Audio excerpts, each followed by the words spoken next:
So introductions real quick. First name's Doyce. You know that already. Pronouns he, him. I'll take they. That's fine. If that's more comfortable for the person talking to me, I'm totally fine with that. Been doing the RPG thing for quite a while. Mass though, I think I got that on Kickstarter, and I remember arguing about it with the game designer about some of the moves during playtest and getting it all wrong. Oh my god, I'm so glad that Google Plus went down so that the stuff that I said back then is lost to time. Um, he was right. I was wrong. It's not permanently lost. Somebody has a screenshot of it somewhere. I actually have it in like the pull down that I have on my comments and stuff. I'm never gonna put that one Right. back up. I know those feels. I was know explaining to my him- live journal's still up. Don't judge me by the shit I wrote 30 years ago, 20 years ago, however long it was. I was Yeah. explaining to him how Oh, take a God. powerful blow was not going to work in play, and he really needed to rework that. And yeah, it was a bad deal. It's a bad deal. Anyway, so yeah, that's most of it. I'll be playing everybody else. We're not going to talk about characters just yet, but we can talk about the rest of the stuff. And I'm mostly curious if you guys have done Powered by the Apocalypse before, if you've done Masks before, and or if it's been 20 years since you've done. This is not a place where we all flex on our. I mean, Mo's gonna win on the flex right now because she's got all the books in the background. But To be fair, this is all gaming books. Everything else is board games. okay, that's And then fair. like I feel a little bit better. See, and fantasy See- books down here. I feel like that's a more impressive flex because board games are just as difficult to learn, Mm, if not more so. And it's way harder to find people to play board games because they expect something totally different than what Yep. you told them. yep. Also, to be fair, all these are by Lucky Duck. And the only reason why I know how to run them is because I work for them at a con sometimes. And so they Braggedy to be fair- brag, brag. I'm just saying, like, I was forced to learn and then teach people how to run it. Like, this one was the one from the con itself. And I ran it all weekend, and I was like, I'm taking this home. This is mine now. All the run out markers and everything. This That's one's fair. mine. That's fair. Mo, why don't you go? Okay, hi, I'm Mo. I use she pronouns. Both are fine. I don't care which one you choose. I've been doing the gaming stuff for a while. I've been doing recently. I've been doing a lot more streaming and podcasting. Actually, I have a podcast about Powered by the Apocalypse games Nice. called Powered by the Players, where I run and co-host with my two friends. And we have a rotating diverse cast of players. So I've done Mass, Bluebeard's Bride, Monster of the Week, You're the vet then. so it's Carnival. Yeah, I guess. So I've ran Mass before. Before I really played it, I only played like on one shot beforehand. So I've kind of played one shots of Mass since then, but nothing like a consistent game. That's cool. Yeah. Yeah, I don't think I jumped straight into GMing. I just listened to there was a couple of podcasts where the guy who wrote the game did a demo game with a group of players who ran a Young Justice podcast called Whelmed, and Ooh. who are like just crazy smart about Young Justice. And this guy had been wanting his entire life, basically the guy who ran it wanted his entire life to run Dick Grayson in an RPG. So he ran this basically one shot of Young Justice where they went down. They couldn't do they basically did like graduation day, and then after post graduation they went down to Atlantis. And they ran the group.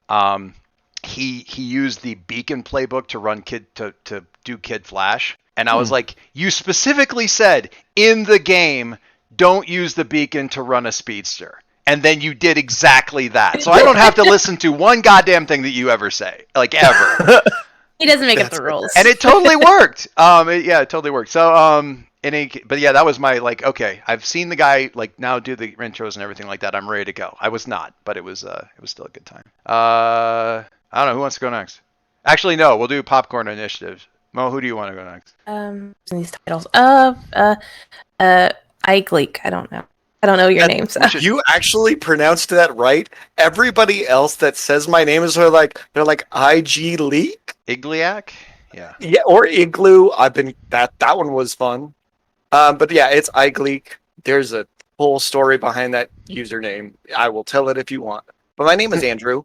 Pronouns are he, him. I forgot what they were for a moment. Sorry.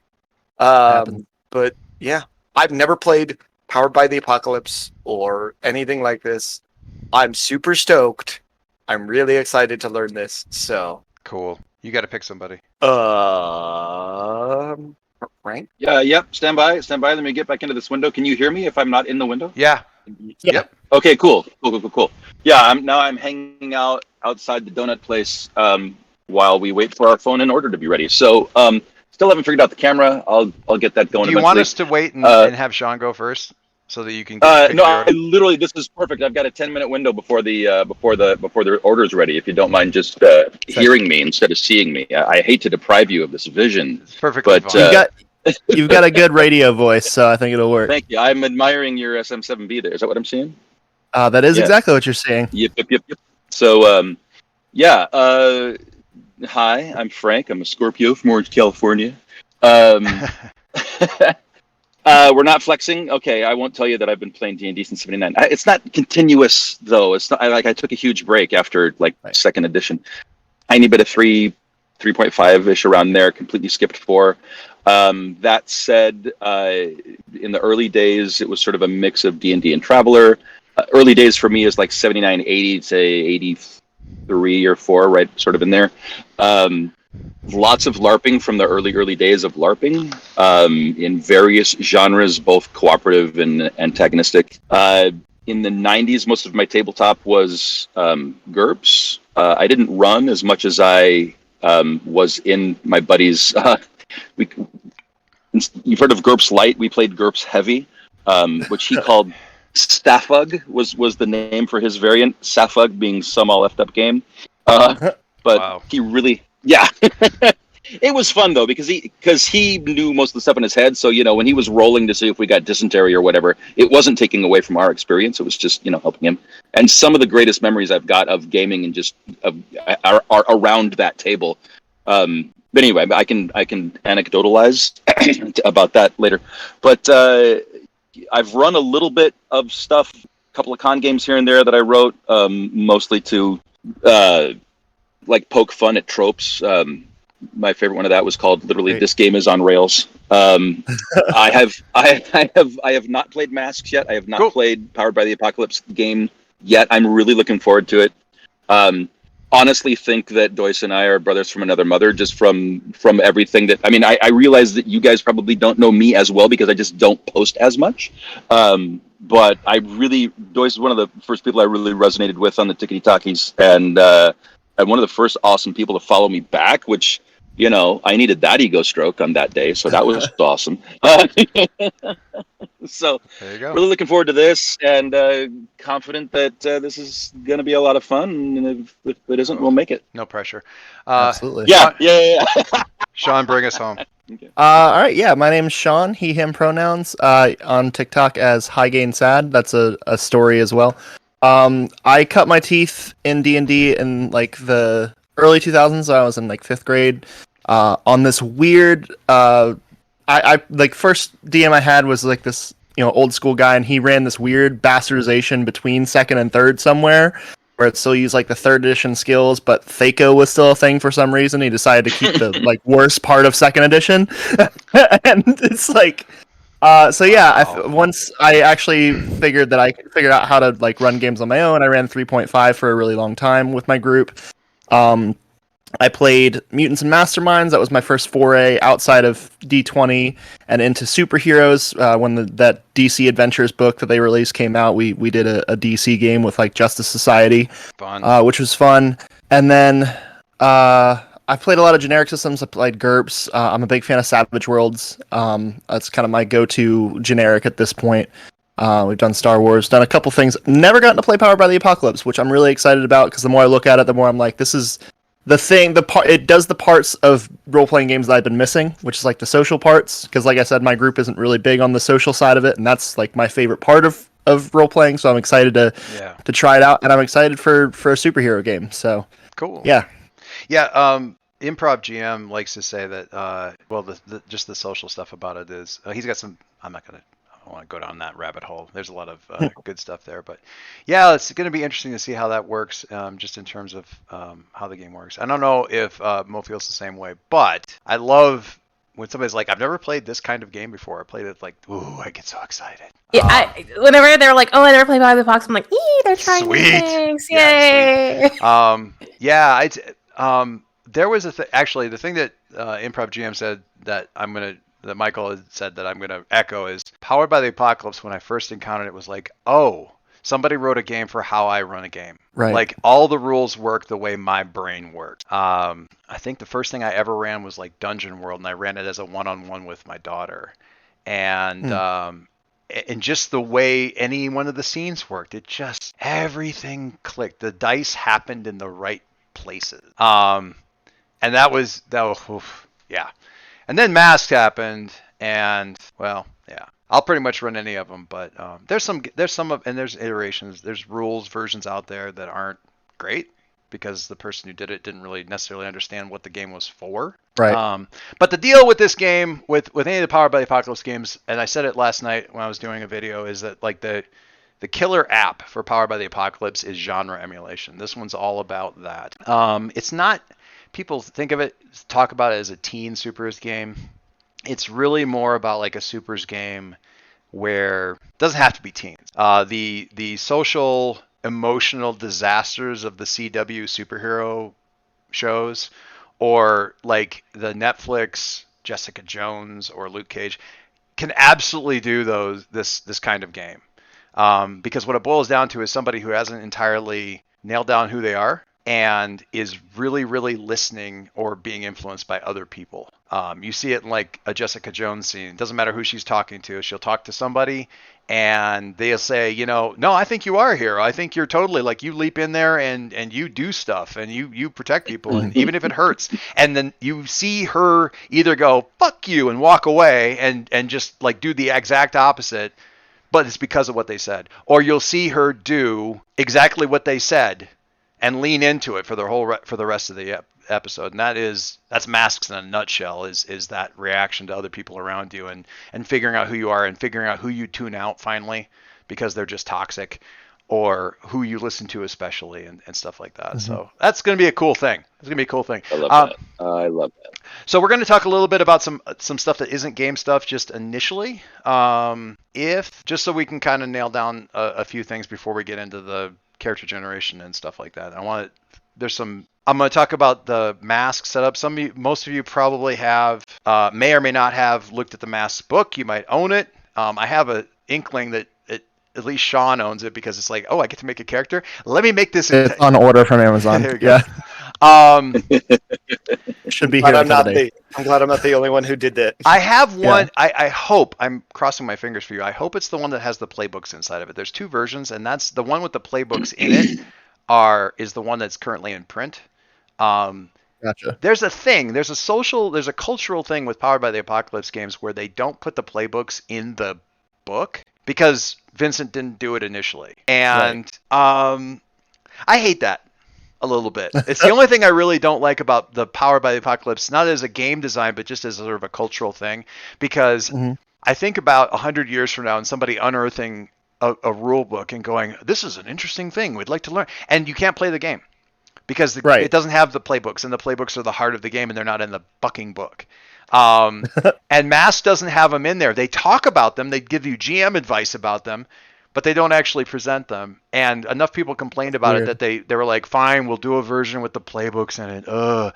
And they did it, and everybody wants that book instead. So that's the one I hope that's the one you get. If not, I've got a PDF. It just made me check Night Witches, because I was like, oh my god, that's so true. Hold on, let me just double check real quick. And yeah, Night Witches doesn't have... Most of them don't. It's super annoying. Like, I want a single artifact. If somebody finds the unearths the electronic whatever. So here's what I do. I get Adobe or some other PDF editor, and I grab the playbook PDF and the book PDF, and I just mush them together and have the playbooks at the end, so there's a PDF that has all of it together. For the game archaeologist from 100 years in the future. It was actually funny because I when I was looking at how to build my character, I just Googled Masks playbooks, and like the third or fourth result is the one that you posted, because it's the one, I guess, like you posted in a forum or something, because I was like looking at the address bar and I was like, wait, Doyce T, this is his. Yeah. It was really funny. Yeah, and the playbooks are out there. You can grab them, but yeah, I like that it's all in one place. I like it when it's all in one place, and there aren't a lot of Power by Area the Apocalypse. 77 also doesn't have it. Yep, it is a very Powered by the Apocalypse thing, and it's because Apocalypse World. Now, to be fair, it's also a Powered by the Apocalypse thing Yeah. that if all you have is the playbooks, you can usually Just be a play the player. game. Like that's all you need is Yeah. the playbook. And Entire that's, World does have the information about character stuff. However, they don't have playbooks because you kind of create. you make your own, archetypes. yeah.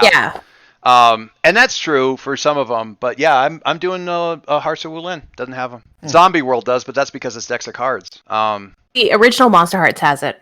There you go. I feel like Monster of the Week does too. Isn't that all in one? Maybe. Let me look at the PDF. Anyway, we're going far afield. Anyway, I want to talk a little bit about the setup for the game.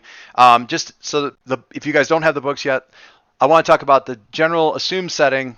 We're going to go with the assumed setting but that doesn't necessarily mean we're going to define everything about the environment. So the assumption for the game is that you're all in Halcyon City. So it's the golden, it's the house, it's the city on a hill, right? There's superheroes all over the world, but Halcyon City, for whatever reason, is where a lot of the supers and weirdness tends to congregate. Maybe it's on top of a Hellmouth. Odds are it's probably on top of 6.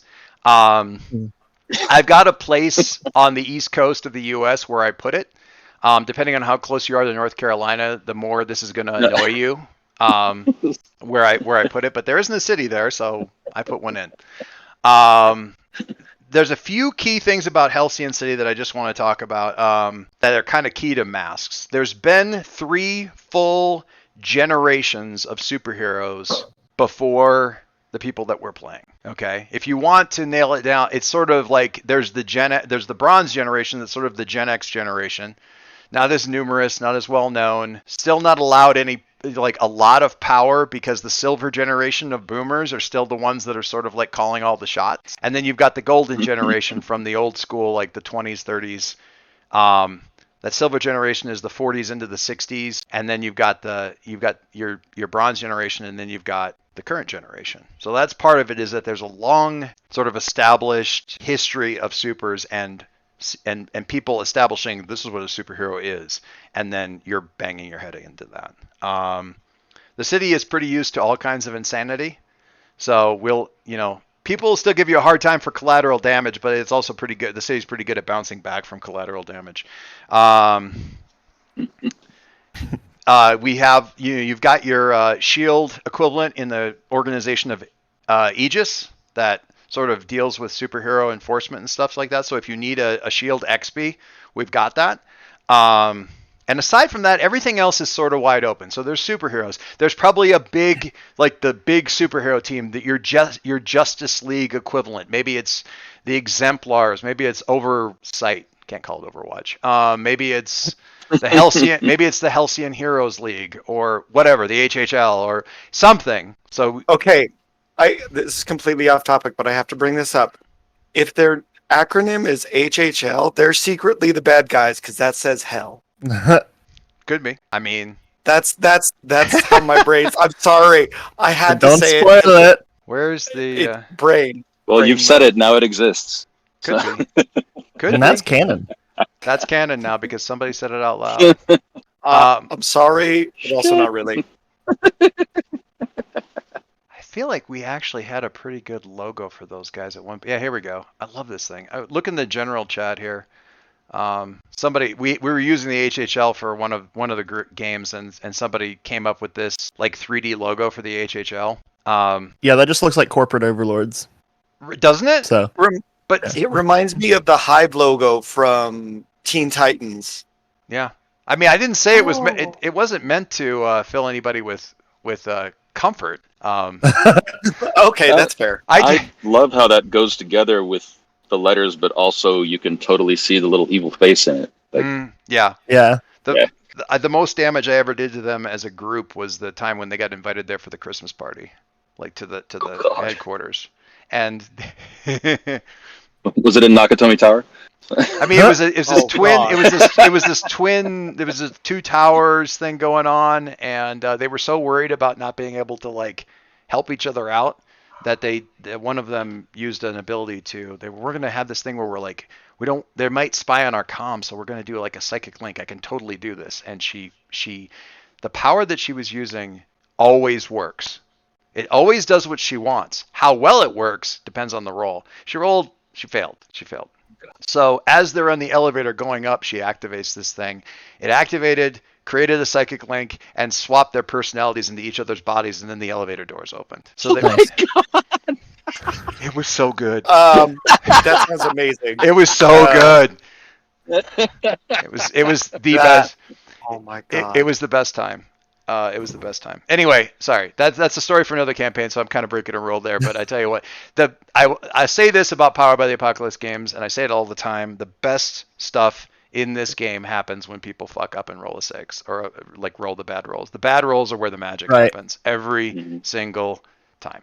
All right, so we're gonna talk real briefly about. So that's the general stuff about. I'm the muting city. temporarily. I'm still here, still listening, just muting temporarily. No problem. A few expectations about the way the game expects the team to work. You all chose to be here. I don't know. There's an example character in here, or example. One of the playbooks in here is the delinquent. And they always like to poke fun at power. They always speak truth to power kind of thing. And it's a tricky playbook because it can be the one who can be very disruptive. It can be the one who's like, oh, he's like, fuck you guys, I'm leaving. And they go off and do their own thing. And that's fine. But there's something, there's a show that I watch with my kids, My Hero Academia. It's a superheroes thing. And there's a character in there, if you've watched it, a couple of you are smirking, so I think yes, but Bakugo, who is like absolutely the fuck you, like my superhero name is Lord Explosion Murder or King Explosion Murder. Or whatever, and he's absolutely the loner who never wants people around him. But if he were a player, I would hug him, because the thing that you see that character do over and over and over again is figure out how he can have that screw the rest of you attitude and still absolutely participate in what's going on. Like, we're going to do a band thing and we're going to perform for everybody else in the school. It's like, this is a stupid idea. Well, you're a drummer. You got to play. It's like, this is just, if we're going to do it, we're going to blow their goddamn doors off. And he's like, he becomes the heart of the whole activity while still saying the whole thing is stupid and criticizing everybody and giving them a hard time. But only because if we're going to do this stupid asinine thing, we have to do it really, really awesome and just melt everybody's eyeballs. So the thing is, you want to be here, and if that means that there's a meta level where you're like, okay, as the loner, how do I find? You have to help me do the emotional work to say, how am I going to engage in this? Even, what's my character's angle on how I engage? Not, I don't want to engage, and here's what I'm going to set my feet about and not participate. Right. The work is, how do I make it work anyway? You all choose to be here. You aren't killers. The game doesn't, Andrew might break this, but generally speaking, the game does not have death in it. There's one playbook that introduces death as a concept, as a looming threat. So theoretically, the Doomed. Yeah, the Doomed. And I think Andrew's kind of leaning that way with his concept, and that's totally fine. But as a general rule, you're not killing people.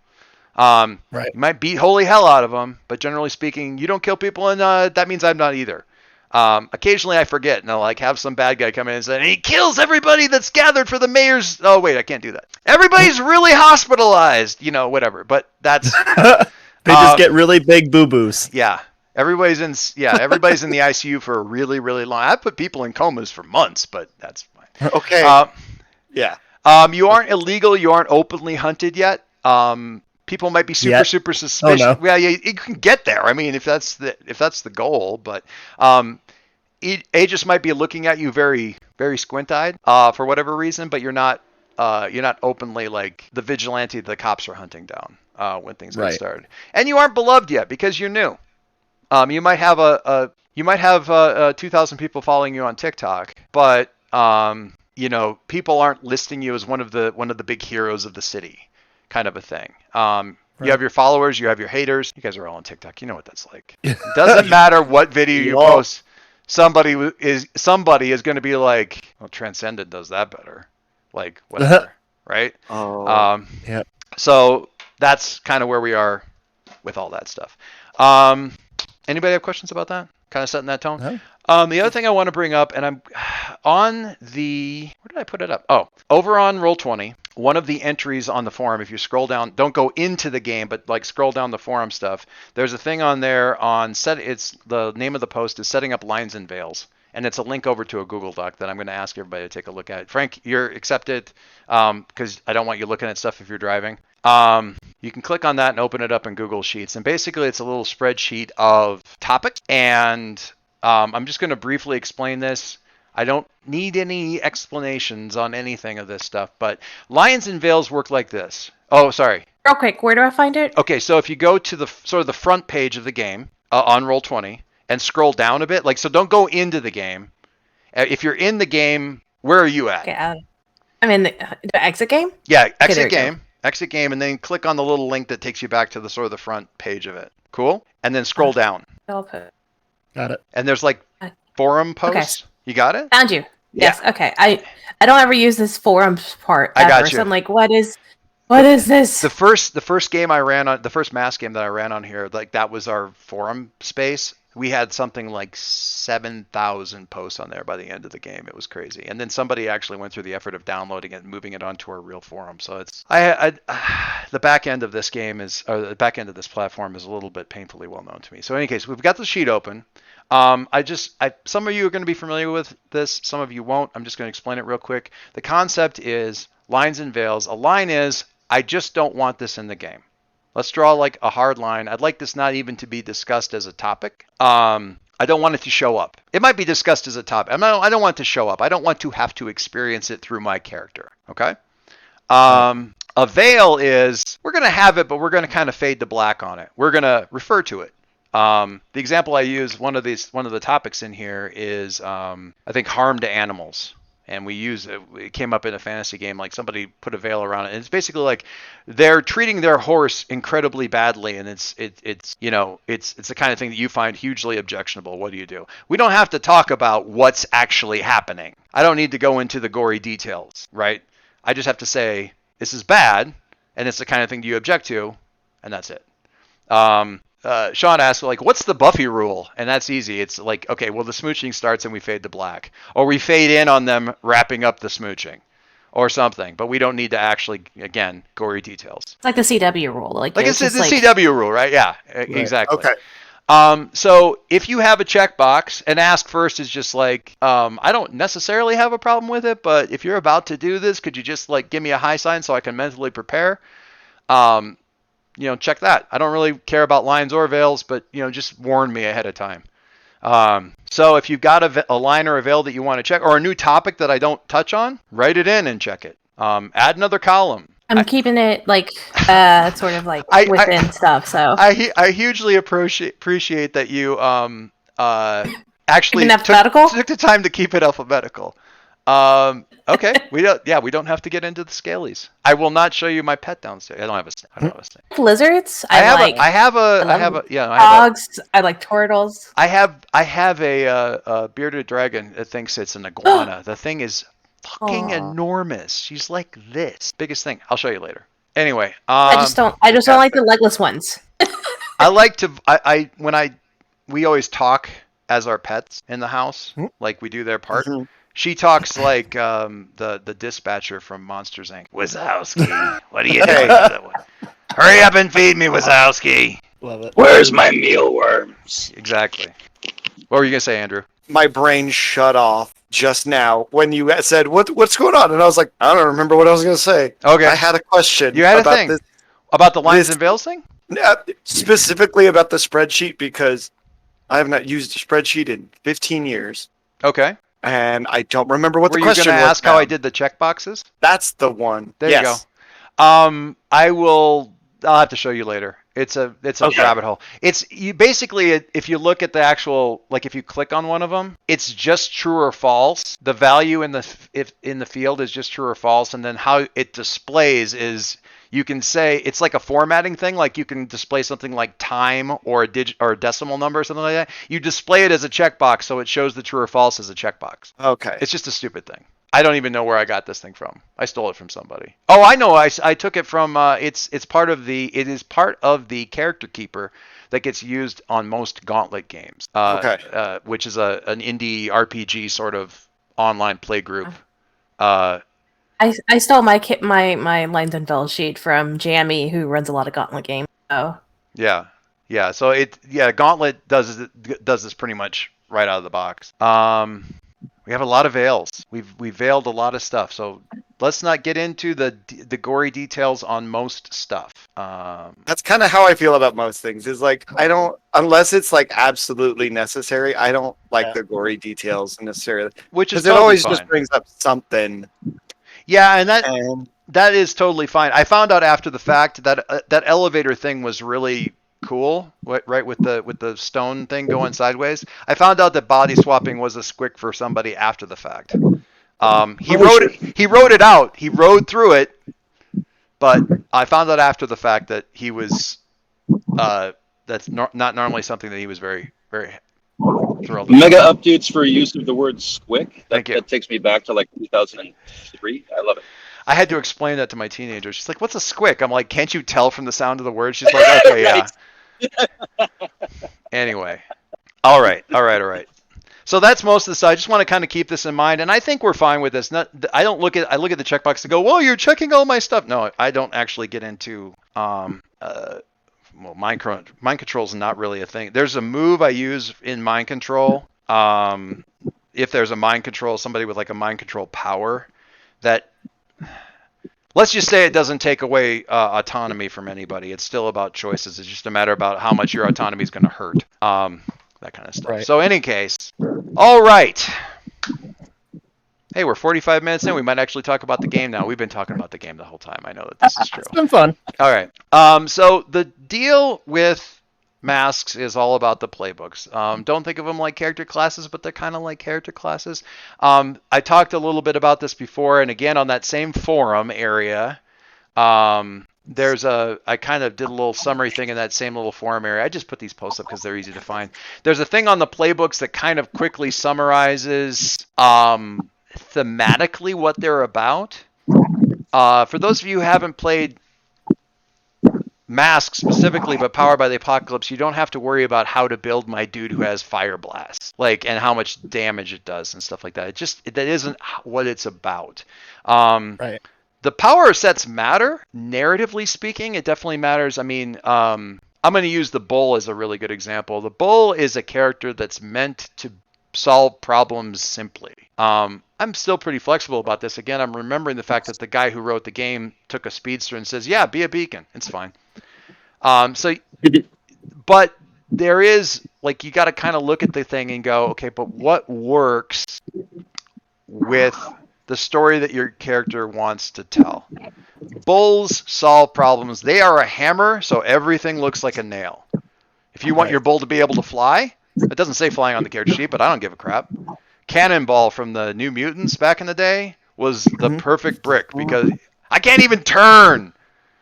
I had to be taught how to turn. That's a brick. That is a bull right there. Just straight ahead, through the wall. Almost literally. Yeah. It is literally he is a bull, straight through and through. So that's fine. The deal with, we started out with somebody, when we originally described, as an example, we had somebody who had big cosmic power, sort of Green Lantern-ish kind of stuff. So we're like, okay, well, like a Nova. Yeah. And we played about 3 sessions and we said, this ain't a Nova. This is a Janus. Because his whole thing is about balancing the super stuff with his normal stuff, his family and everything like that. So we switched it. Well, the power sets don't really match. And the guy's like, okay, well, does that matter? I'm like, no, it doesn't. No. It doesn't. Have the cosmic powers, be a Janus. It's fine. I like that. Because you lean into what the theme is. So it's more about that.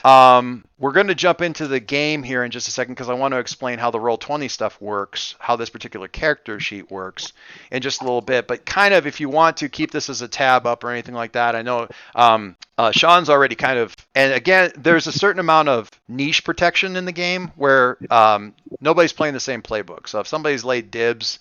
Does anybody have their heart set on Nomad?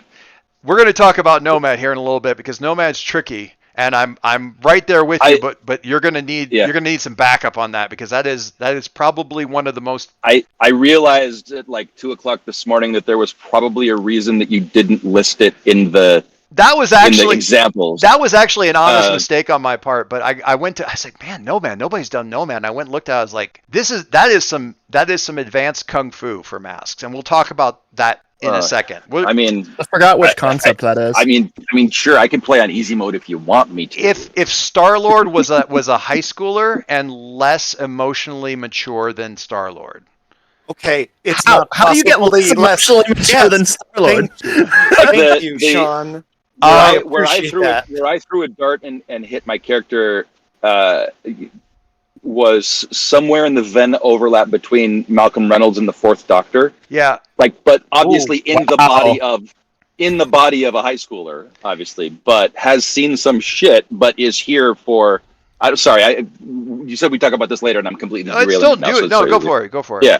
No, it's just the idea is has seen some shit, but so as I put it, at times brooding and introspective like Mal does, but also just as likely to employ whimsy and a bit of chaos if the situation calls for it in the manner of the Fourth Doctor, but is here because like at the opposite end of the cosmic teeter-totter from the TVA is Heinlein's like multiverse. If it has been fought or written down, it exists. And for MacGuffin, this is the timeline that matters, and these are the people that can fix it, which is my hook to being here Which is now. totally fine. None of that is a problem. Great. There's a special mechanic inside of, and I'll explain. Having to do with the way that things go. Yeah. Yeah. I'm just going to go on these real broadly and briefly and just talk about them. The beacon is about people doubting whether or not you're really a superhero and kind of really being into being a superhero. You can do both of those things. You can lean into one or the other. But they have like a special thing that's all about like sort of a bucket list of superhero stuff. Like, dude, I finally got to fight Troll, man. I've wanted to kick his ass for 2 years. Kind of stuff. The Bull is about being a created weapon and being emotionally invested super hard into two people, like my rival and whoever my love is. And that can be a platonic thing or a non-platonic thing, but that whole like being really, really into that and being, again, a hammer and everything kind of looks like a nail. Like Wolverine. And that's the thing is when I talk about powers don't matter, powers absolutely matter for what you can do. Like how you solve problems. If you can just make a energy construct of anything you can imagine, your ability to solve a problem is much more flexible than I go straight and hit things. Like you can't, like somebody's, if I can't fly and somebody's up in the air and all I am is strong, my options are limited, Just throw the car at him. Yeah. The delinquent, again, disruptive rules breaker, the one who's kind of like, is going to be the one who makes the snide comment about somebody being kind of a, it's like, yeah, he's a super, he's also a dickhole, that's a delinquent. Also, honestly, Teen Loki. Oh. Yeah. That was my first thought when I read it. Teen Loki. For my concept, I almost went delinquent, but I figured Beacon kind of fit a lot of other things I wanted to do a little bit more. Yeah. So, the Doomed it's kind of a different. Again, there's two big themes you can lean into it: having a super dangerous nemesis, and my power is killing me, or my power attracts the kind of attention that's going to kill me. So Raven's power isn't killing her, except for the fact that every time she uses it, she gets closer and closer to the nemesis, Right. As opposed to, like I did the Speedster where the speed using the speed stuff was literally killing him. So figuring out how to fix that was the big problem. And then the nemesis was just somebody who wanted to basically hook him up to a power generator for her. The Janus is Peter Parker. It's the Peter Parker playbook. The Legacy is somebody who's coming from who really leans into that. There are generations of superheroes before me, in this case, and I'm related to them, and they all have opinions about how I do my shit. So, like Jupiter's Legacy.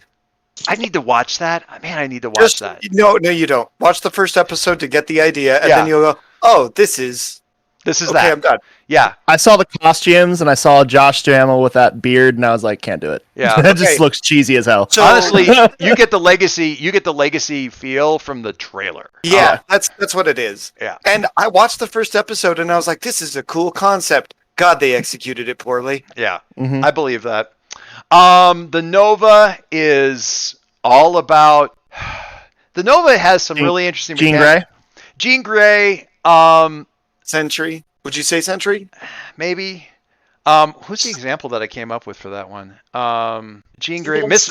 Miss Martian. Especially in season. Yeah, that 2. makes sense. Yeah. Scarlet Witch in the MCU. If she was a teen, infinite cosmic power, no emotional control. Right. And it's one of those characters that is kind of like, it really mechanically, they end up being emotional disasters. They're just a trash fire. They're just a hot mess because they do better when they have more conditions and they pick up conditions by having shit happen to them. So they're more powerful, but it's also way harder to control their stuff. Yeah, I've had a Nova accidentally sort of melt a section of Belize once. It was God. Jeez. well, yeah. I Did you mean, say melt? yeah, they melted. Yeah, Okay, you could that's see a story. it was like the second session, and they kind of freaked out and they unleashed, and it didn't really go very well. And I said, well, it's like, so you're saying the consequences are visible? I'm like, the consequences are visible from orbit. Like you can actually, you can see it. jeez. You can see it on sat maps now. Like there's a spot. Like that's the thing. When they did the review later, Aegis just pulled up a satellite picture. You see that dot down there that I can't cover with the palm of my hand? You did that, and we have to, yeah. So that's the thing. When we said make your mark, I we didn't mean like feel it. literally. Yeah. The Outsider, Miss Martian, and Young Justice from the first season, but anybody who's Starfire, like, Earth is awesome. This is so cool. I can't believe you eat actual dogs after cooking them. No, that's a hot dog. It's not the same. But also kind of on the down low, very powerful character. They have a lot of juice. The Protege, you've got your, everyone always thinks of Robin and Batman, but there's a lot of like anything where your powers are being coached by somebody else, and you're a lot about like, am I going to become my mentor, or am I going to not become my mentor? And the Transformed is kind of like the Bull. You can end up with some Bull concepts that are very similar. One of them is I was made a weapon, and what's that about? And Transformed is I was changed into this thing that nobody could ever love. Like the Thing. Like the Thing. I didn't think like I had a couple of better examples, or not Beast. better. Beast. Oh yeah, Beast makes a good Transformed.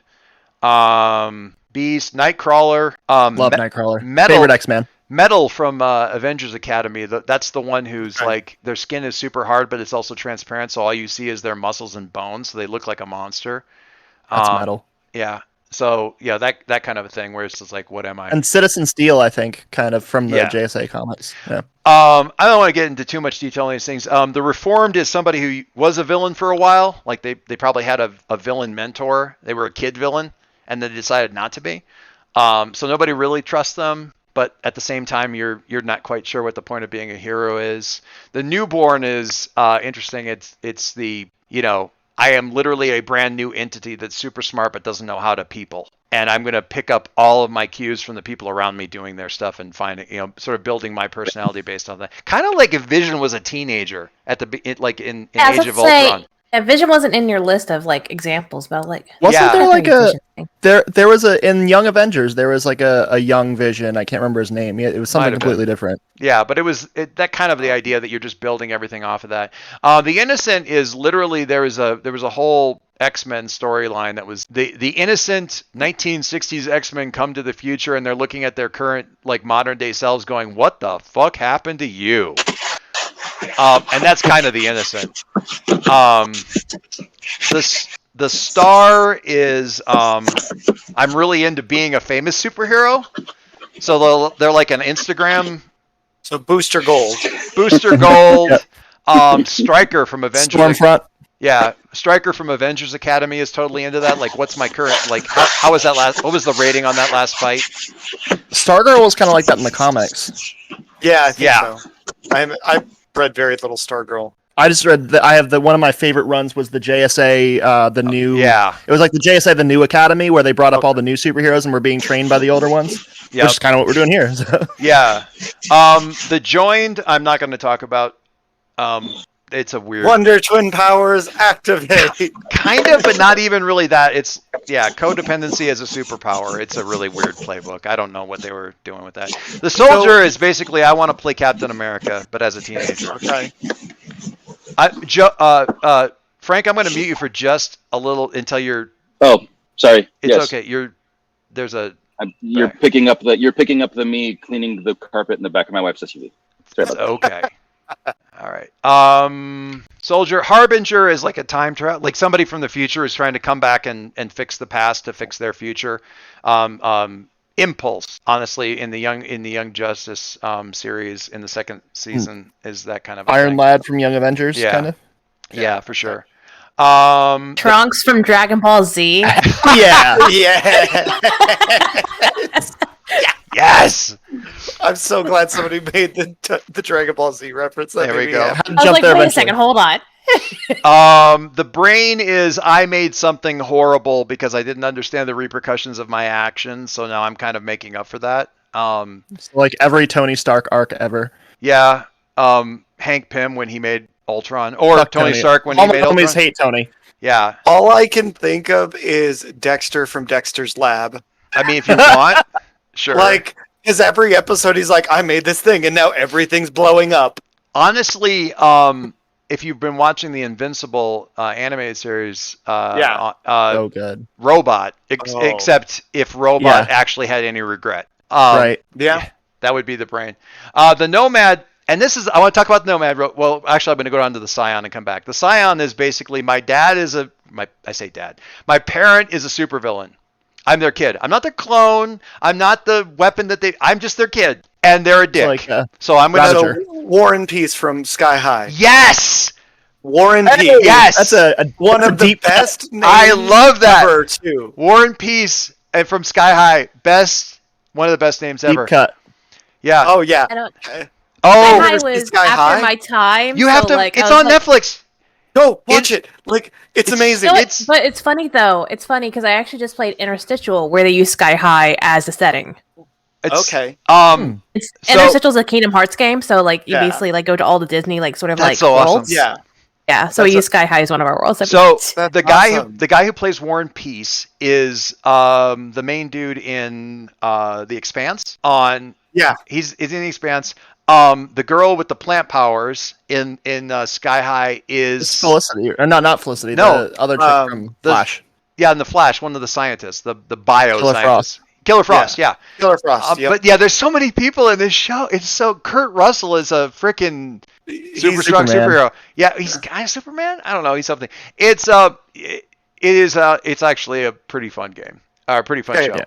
But But War and Okay. Peace as the Oh, my yeah. dad's a dick and I'm So going to be a good. superhero, but nobody trusts me because when they see me they see him. Chef's kiss, perfect, deep cut. oh yeah.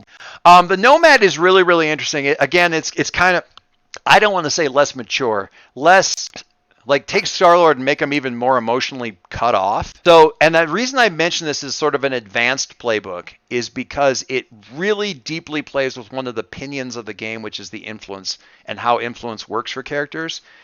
You start off, nobody has influence over you. I talked so much about like how all the adults will have influence over you, can mess with you and stuff like that. The Nomad has none of that. Nobody has influence over you at all. And you only ever get to give influence to like 6 people at a time, ever. And how much influence you've given out changes. So it really fundamentally messes with that. And it is super cool. My only concern is that if you don't already know how that works, it's tricky because you don't necessarily know the machinery that you're messing with. I'm not saying don't do it. Frank's still muted. He may be answering me, but I'm not saying don't do it. I'm saying that there's a lot happening there that you may not. So, because the best example I can come up with that's sort of like unlooked for consequences is I want to make a character who's immune to all magic. Cool. Nobody can heal you. And that's exactly one of the things that happens in this game. You start out, it's like, nobody has influence over me. Cool. One of the side effects of that is nobody can comfort and support you. So the only way for your character initially to get rid of conditions is by doing self-destructive things. Because that's the other way besides comfort and support that you can get rid of your conditions. So nobody can fix you. They can try, but it won't work. And that means the only way to get rid of conditions is let's just say it limits your options. It also gives you some extra abilities, which is cool. So it's a very interesting playbook. I'm not saying no. I'm never say no generally, but just be aware of that as like a thing. Okay. So, well, that was a whole bunch of playbook talk. Yep. So we're gonna let us jump into the actual game itself. And I just want to. So Frank may or may not be there yet. You should be able to unmute yourself, but if not, I'm going to unmute you. Shit, I thought I did. There you go. Or maybe I remuted myself when you unmuted Get me. here, Frank. So my bad. Hello, I'm back. Yes, I heard everything that you were saying, and yeah, I'll percolate some more. I'll ruminate. I'm not saying no again. No, I hear you. The concept entirely works. In fact, the whole idea of time stuff is something I kind of have playing around in the back of my head just because we're all TikTokers, and I like the idea of doing like a clock app joke, making time travel. It took me the second time looking at that to pick up on the joke, and I was like, "Oh, I see what he did there." Yeah. So yeah, TikTok. In any case, I want to, if you have the ability, and Frank, you may not be able to, get into the actual like Roll20 interface, like inside the game. The layout of this thing is pretty straightforward. There's a big central area over here that I can ping with my mouse, and that makes it somewhat useful. And then over on the right-hand side of the screen, there's like a little sidebar thing. The main default is the little speech bubble. If you look at the little tabs up on the side of the sidebar, there's a little one for chat, so there can be chat down here. And when you roll dice, it shows up over here. And that's mostly what's going to be useful for is the rolls and everything like that. The next tab that you're going to see is one that looks kind of like a newspaper, I think. And that's where the character sheets and stuff live, okay? I'm going to point you in general at quickly over at Sean's. If you click on the one that's labeled Birthright, now holler if you can't see what I'm talking about, but underneath that journal tab, you should see the thing for characters. You should see Birthright, and if you click on it, you'll see, go over here. Yep, iPhone multitasking. Thank you. And it works. Cool. You'll see like sort of a bio info, a little picture that he did up in Hero Forge. I'm glad that I'm not the only person who sits over in Hero Forge making up color miniatures. All day. Oh god, it's so much fun. It is my new favorite way of doing character sketches because I can't art. So Right. it's so much cool. Also, I did one of my kids. Like I actually did a miniature of them. That's fun. And ordered it. That's awesome. Hang on, I gotta be right. Sorry. I think I distracted Doyce, and now he's like, this cool thing. Oh, I have to show you this cool thing though, Hey. because you can actually print. Hey. You can print them in color now too. How do I? Hang on. Okay, I'll do it. Oh, that's so that's- cool. It won't focus. Even hang, if it's Do is that a the fox? flirt thing where you stick your hand behind it. hang on. If I do this, a little bit better. So yeah, it's a little Is that a fox. Well, it's Kay the Fox. Oh, She's okay. on. Okay. So yeah, she likes foxes. So coffee cup, an artist's pencil, hoodie, and a fox, and Perfect. did up a little with an undercut. That's so cool. Yeah. And printed it. I wanted to see what the color ones look like, and the answer is flippin' awesome. Anyway, I actually did the standard ones for our Curse of Strahd game, so I made all of our characters yeah, in there, and then I made a custom Strahd for our GM. yeah. And then I had those all printed. I painted them and then sent them out to everybody. Oh, that's awesome. That's I awesome. broke down over tax return season and finally bought a 3D printer, and so now I've just Oh my gone God. Hero Forge crazy, and I'm just like making I minis can't- for everybody. I think I want to get a 3D printer for minis specifically. Get an Anycubic. They're fairly inexpensive, and like it's a small build plate, but for minis, it's all you need, and it's really easy to use. Man, Awesome. I've been putting that. All right, up at the top underneath the character sheet here, you have a little tab thing. It says bio and info, and that's just stuff you can write down. If you click on the character sheet, that's the character sheet for the actual game. Okay, and we're just looking at Birthright right now, just as an example. It lets you put the stuff into the game and that kind of stuff. I want to point out that inside of this tab, there's additional tabs because I shouldn't be left alone. So you've got your main character. You've got your main character sheet. Sean, if you scroll down, you'll see that like I got the drives up there on the front now. I saw that. I was like, "Did you? So you built this?" It's no, not originally. I've modded the ever loving hell out of it. There's a trick to that, and I'll talk about it here in a second. But on the main tab, you've got your labels, your active moves. The second tab is more for like writing stuff down. So you've got your biography, your backstory, some questions we're going to answer in a little bit. People keep clicking on the tabs. We're going to go in the back here. I was wondering. Yeah, Sorry, my bad. Not touching it. It's a shared space for everybody. Gotcha. And then on the back here, you've got an area for notes. But if you see here, you can also pick what playbook you are. It defaults to Beacon, but it doesn't load any of the Beacon stuff. So, Sean, the reason I got the drives up is I switched it to Bull and I switched it back to Beacon. And as soon as it saw Beacon, it goes, oh, you probably want the drives up on the front page. And then it doesn't. And it throws it up on the front page. So there's custom stuff for most of the characters that when you pick that playbook, it drops that stuff into the front page for you. So, yeah, this thing lets you track conditions. Checking afraid will also make your danger, it'll penalize your danger appropriately. So like if you're afraid, I love this because I don't have to remember the math. I can just go, all right, well, you've got that, and he rolled his danger, and it's terrible because if you put your mouse over the number, it'll pop up and show what you actually rolled. I got a 6 and a 3. My dice are awesome, but I'm subtracting 3 from it, and therefore I'm terrible. That's super cool. Yeah, it's handy. Because sometimes I want to understand how you rolled as badly as you did. And I just need to, I really need to just understand that. So show your work. Yeah, show your work. So yeah, it tracks all the conditions and stuff like that. It lets you track potential, any advances that you pick up later, write down what your actual abilities are. Just hit the little add button down at the bottom on the left there and do all that stuff. Okay. So you each have one. You all should be able to edit it. I set them up so they're visible to everybody. For a couple different reasons. I like to have these things because in some cases, especially with drives, like let's just talk about this because it's a little bit of it's a different approach than say a typical trad game. Sean's character is a beacon. Beacon, I mentioned, has a little checklist of bucket list items like stuff I want to be able to do as a hero. That I want to be able to do. And the ones that he picked for at the beginning was pull off a ridiculous stunt, outperform an adult hero, kiss someone dangerous, and reject someone who tells you shouldn't even be here. Okay? As a player, I want to see that so that I can help him out by putting him in a situation where he can check off one of those things maybe, Mm-hmm. Okay? Mm-hmm. Maybe I'm going to be the person who's like, dude, you shouldn't be here. And yeah, I'm being a dick to him, but I'm being a dick to him so he can check off one of the boxes and get some XP.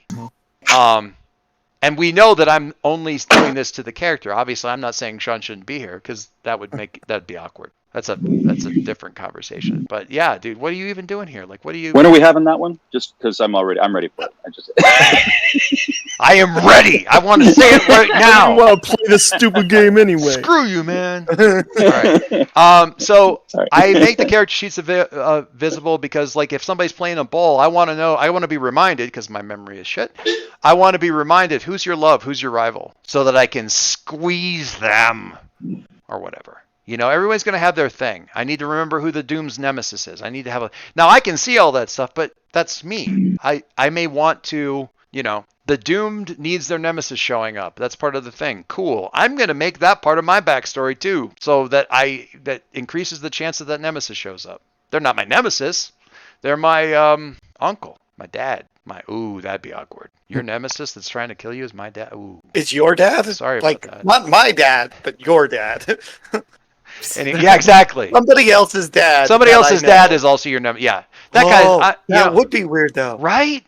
I want to read that comic. Let's say if I had a Doomed and my Doomed character and Sean's character are like best buds, like all of this, but Sean's dad wants me dead, and that's my nemesis. It's like when Ravager was working with the Teen Titans, but like her dad's still Deathstroke. Exactly. Yeah. That's so terrifying. So yeah, keeping that I make the character sheets out there because I want people to be able to see what's going on. Yeah. We didn't have them visible in the first game, and there's a thing you can do when you have influence over somebody and somebody gives you influence again.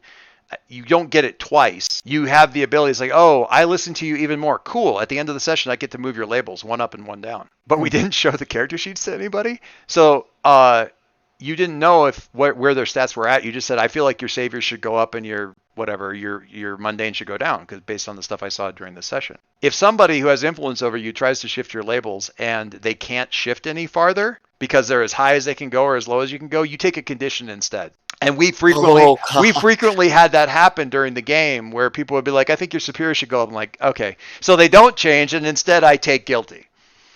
Thank you so much. Technically, you're supposed to look at their sheet and see what the numbers are, so you don't do that to them. But we played 60 sessions without doing that. It was kind of fun. Anyway, so you have character sheets. You may have concepts. I hope you do. Open up those sheets and do some stuff here. And we're just going to, if you have questions, if you have any thoughts, if you have questions about a playbook, like how do you see this working? Once we get the basic ideas down, then we're going to kind of go around and do some quick, we'll probably have to go pretty quick. And we may even start, while you guys are doing this stuff, I'm going to ask you to multitask a little bit, fiddle with your character sheets, and Sean, and I think Andrew at least, Andrew's going to build. So we're going to start with Sean because he's already built most of his stuff, and talk a little bit about your guy in broad terms. You know what I'm saying? Cool. Yeah. So my character's name is Silas Shepard. His hero name is Birthright.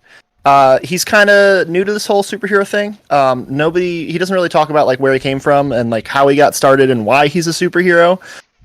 He usually just kind of like makes some kind of wisecrack and some kind of joke whenever something comes up like that, and that's kind of like a defense mechanism for him. But yeah, he is like a Nightwing type character where he doesn't have any superpowers, but like he's really good at fighting, and he has like his tonfa, which are instead of a scrima, and like that's kind of his whole gig, and he's just like really trying to prove that he's a superhero and that he's a good one and that he belongs here. Very, very cool.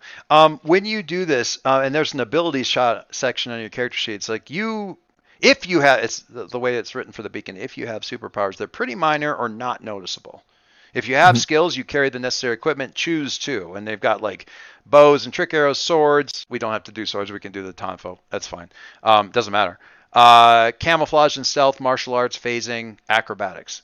Where now maybe the tonfa are just color, so it isn't necessarily about the sword. It's so that's kind of what I was thinking. I was thinking martial arts and acrobatics for my two things. All right. So and then that'll help with this ridiculous stunt later. Yeah, exactly. And I would go ahead, like under the abilities there, bottom left in the front page of the character sheet, go ahead and click add and drop those in there just so you have them. Yeah. Because it matters a little bit, and I want to point this out because there's a mistake that I made in my head when I was first thinking about this game when I first started playing it, where you think like, well, freak is your rating of how powerful your powers are. Right. No, not exactly, because freak is about unleashing your powers, using your powers to change the environment. Mm-hmm. I want to blast somebody is still danger. It's still using your powers to attack. It's still a danger roll. So you might be, if you're always using your powers to defend somebody. So for example, if I look at your labels, I don't look at your freak and go, okay, well, you're not very powerful. Right. You're not very great at using your powers necessarily. And you might want to think about this, because when it comes like, well, I need to get through this, this building's coming down and what's the thing? When the Triskelions coming down and Falcon's like dodging through everything, trying to get to the window and leap out. That's a freak roll because it's overcoming obstacles using your abilities. Yeah. I was kind of thinking it makes sense for his freak to kind of be a -1 because he's kind of got like the Green Arrow problem where he's a normal dude trying to keep up with all of these superheroes around him. And so, him unleashing his powers is basically just trying to keep up. A lot of the times, the special abilities, the moves that you get as part of the character sheet is about tweaking the rules a little bit to kind of lean into the stuff that you're already good at. So one of the ones that you have is, if in certain situations, not every time, but in certain situations when I'm in a fight, I get to roll my savior instead of roll my danger in a fight. Right. Because that's why I put the +1 on savior, because I was trying to do some min-maxing there. Yeah. No, it absolutely works. Really, but No, why not lean into it? Savior is a very... Question. Go ahead. What are y'all thinking books? Because I don't want to overlap, and I'm always last to pick because I play this way too much. Well, so Sean's leaning in the Beacon. I think Andrew's doing a Doomed. I am doing Doomed, yes. And Frank at least is thinking Nomad. So that gives you a lot to play with. 16 more. There were a couple others there were 3 that I had that appealed to me. And then just the one I started ripping on the most last night was Nomad, but the other 2 still made the short list. So I've got options as far as if Nomad turns out to be a little too much hard mode for my first master. Outsider is very cool in that it's very much like I am. So Nomad, the background is definitely I was here, I got taken away, and now I'm back. And I don't trust people. Outsider is I was never from here and now I'm here. And you people are strange and weird and wonderful. So there's a little bit more sense of wonder there. Also, the powers are usually more like sort of self-contained as opposed to being I got a bunch of cool gizmos. But that's more flavor than anything else and kind of the approach you're looking for. If you really wanted to hit that Malcolm Reynolds Doctor Who thing, probably Nomad, sure. What was the other one that you were looking at? I can't remember what the third one was. Sorry, I had to unmute because I'm on Kiddo Detail. Yeah, gotcha. What was it? I think Brain might have made the short list. Let me see if I can get back over to the forum. No, if you're right. scrolling, it's you said the same Brain. forum where hopefully my Hero Forge guy picture just posted as well. If it uploaded. Okay. But that's what while I was waiting for the melatonin to kick in last night, that's what I was doing. Nice. Yeah. No, it was the Brain. As soon as you said it, I recalled. Nomad, Outsider, and Brain. Yeah. Yeah. Yep. And obviously the Brain's a little. Obviously that's a whole different spin. I'm fine with the Completely Nomad. different I'm fine with it. It just it's got its own little features and stuff. Yeah.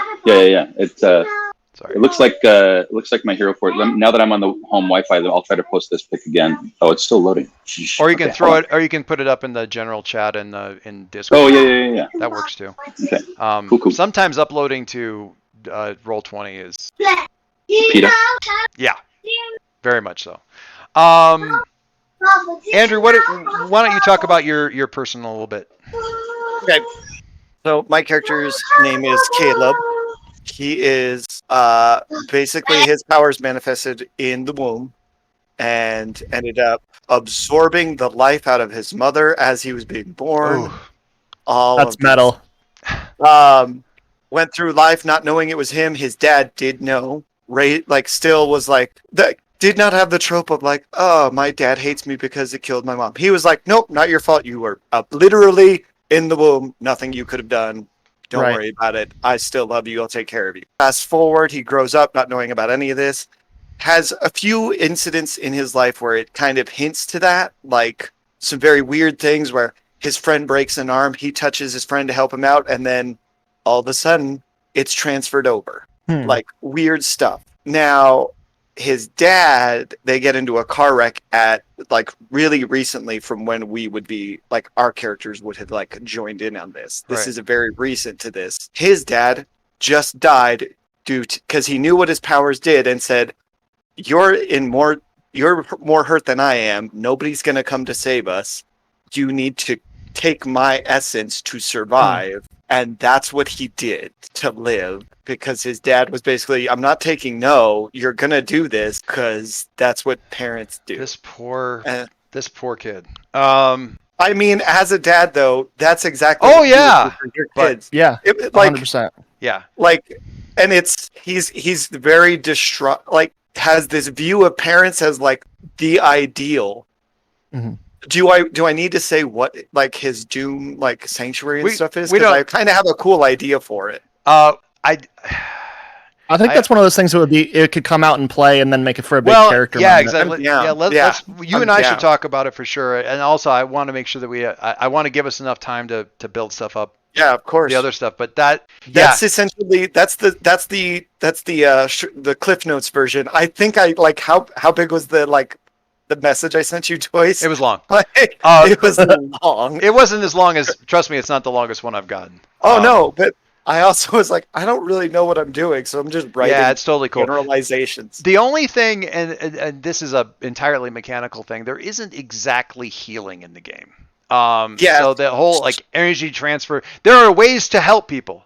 There are ways to narratively say I'm transferring energy into somebody, and that's how I transfer a bonus over to somebody during a fight, during a conflict, during supper time, whatever. I've actually changed the power entirely. He can't transfer so he was going to have wounds transfer to other people. He can't do that. He can only do the vitality absorption, which then juice you up. Yeah, sure, love it. Yes.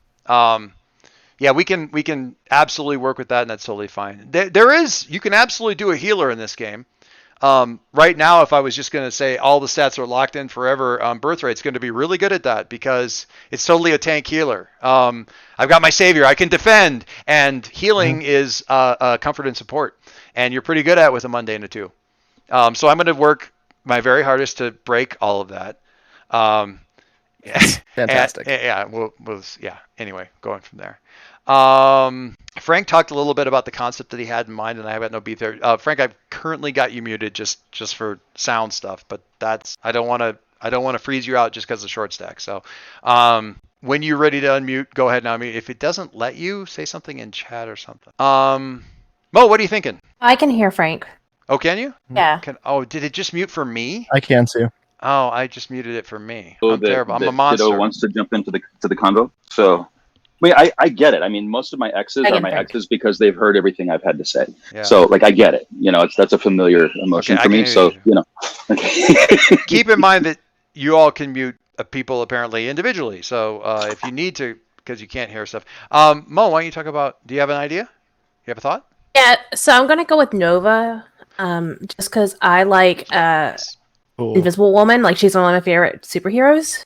Highly And- underrated. Now wait a second. Highly Now, that's underrated. fascinating to me because I'm going to go for Nova, and then you say Invisible Woman, and it never would have been a character that I would have thought of as a Nova. That's She's OP, and a awesome. lot of people forget it. Yeah, that's Like- awesome. Because, and also too, and what I love about the Fantastic Four itself, it focuses on family dynamics. Yeah. Yep.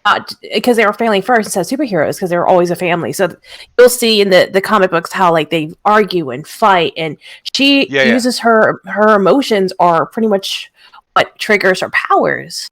Love it. And That is- yeah, so I have Love not it. played Nova yet, so I was like, I'll play Nova. That is really cool. I mean, the biggest thing with Nova that I always have to remember, that I always encourage people to remember is you look at some of the things you can do with your flares and make sure that you have a good way of envisioning what that would look like in the fiction. If somebody's like, well, I'm going to be super strong, that's hard to do as a Nova because like how do you? Not impossible. I feel like Hulk would be the closest thing you could do with that. Yeah. Because you're like losing control. Yeah, well, it's not so much even the losing control because some of this. See if I'm just gonna flip back over here for just a second, and I'm gonna grab the. Oh, you already did the Nova. You're awesome. I'm sorry, I'm flipping around to your character sheet. This is always the shared space kind of thing.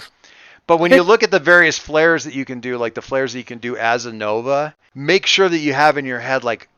I know, like one of them is basically practically instantaneous movement. So make sure that you can do that. Because they definitely lean into the idea of like the Captain Marvel or the Scarlet Witch kind of thing of just like cosmically rewriting the code of the universe a little bit. I did one of the high school players that plays Disanova, and she's basically Firestar. Cool. Except her character, honestly, her superhero name should be Hot Mess, because sweet Jiminy, God. she is a I would Trash 100% fire. read that comic. she is her name is Ember, but everybody kind of calls her Hot Mess. She is a trash Fantastic. fire. But some of the Nova stuff is a little hard to look at. Like you got to squint, and we had to do a little bit of mental gymnastics to get an idea of what that's going to look like, right? And you'll see, I just want to draw attention to, don't hit tabs necessarily, but if you go and look at the Mo character sheet, she's on that middle, the second tab and she's pasting in from, I'm assuming the PDF, like the backstory questions to answer, the relationship questions to answer. Do that. Okay. I'll start doing that. Yeah, because some of you guys put in your backstory, and that's awesome, but those questions that the character sheet answers, those aren't optional. Those are important. We need those. Cool. Good to know. The relationship ones are what we're going to do next here as we're getting a sense. Frank, you said your PC was on the fritz. Do you need help putting stuff into your character sheet? Wait, can I hear you? Okay, unmuted. No, I'm muted. Sorry, it just takes me a second to get to switch windows on the iPhone. It looks like I'm able to multitask with going back and forth between the iPhone and my daughter's tablet because my daughter is currently on mom's computer, so I'm not taking her screen when she's allowed screen time. So, so I should be catching up to you here just in a little bit. I'm going to switch into the Nomad just on the Frank character sheet so that it drops the stuff into the front. Yeah, the roots. The roots thing is the. Here's the tricky part. It's in there. It lets you track like who you've given influence to, and there's a place to give influence to. I like it. Incentivizes me giving influence to other people, which I think is is cool, right? And I also there's a spot on all the character sheets to track. I give influence to. A lot of people will kind of hack the sheet just a little bit to have like one header that says like who I have influence over is the default, but it's like also who has influence over me as like a header, and then they put some more names underneath that, and they'll put one in there like this person can never have influence over me anymore. If you get to a point where that happens, because that is a thing that you can do as an advance. That's not specifically for you. I'm mentioning that for everybody. But let me grab character sheet. So yeah, the thing I want to, if you while you're bringing your stuff in there, if you kind of punch in, at least sketch in or know the answers to some of the background questions, I'm going to probably ask that next, and we'll talk a little bit about relationship stuff. Once everybody's sort of given a good picture of themselves, we talk about the relationships, and then we do the when our team first came together, because that gives us our flashback to the first time that we all met and kind of worked together and all that kind of good stuff. So that's a good thing. All right. So Beacon, Doomed, Nova, Nomad. Excited.